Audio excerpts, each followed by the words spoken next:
Welcome to Penrose Learning, where we make understanding easy. In this video, I will compare Excel versus CSV. Let's dive into the fundamental differences between these two popular data formats. Excel files, often recognized by their XLSX extension, are powerful workbooks capable of holding multiple sheets, complex formulas, and rich formatting. On the other hand, CSV files, or comma-separated values, are simple text files where data is organized into rows and columns, with values typically separated by commas. We'll explore when to use each for optimal data management. When we look at structure, Excel offers a rich environment. It supports multiple worksheets within a single file, allowing for complex data organization, charts, and even embedded macros. This makes Excel highly versatile for detailed analysis and reporting. Conversely, a CSV file is inherently simpler, containing only one sheet of raw data.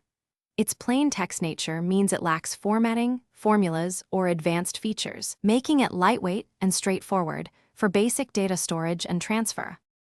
Considering use cases, Excel shines in scenarios requiring extensive data manipulation, financial modeling, and interactive dashboards.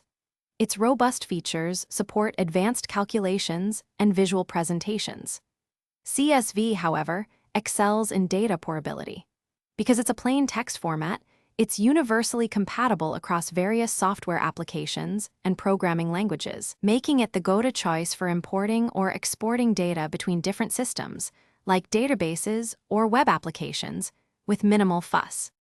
Regarding performance and data integrity, Excel can manage massive datasets, often up to 1,048,576 rows and 16,384 columns, while preserving data types and formatting. This ensures high data fidelity within its ecosystem. CSV files, being simpler, are generally faster for importing and exporting very large datasets, as there's less overhead.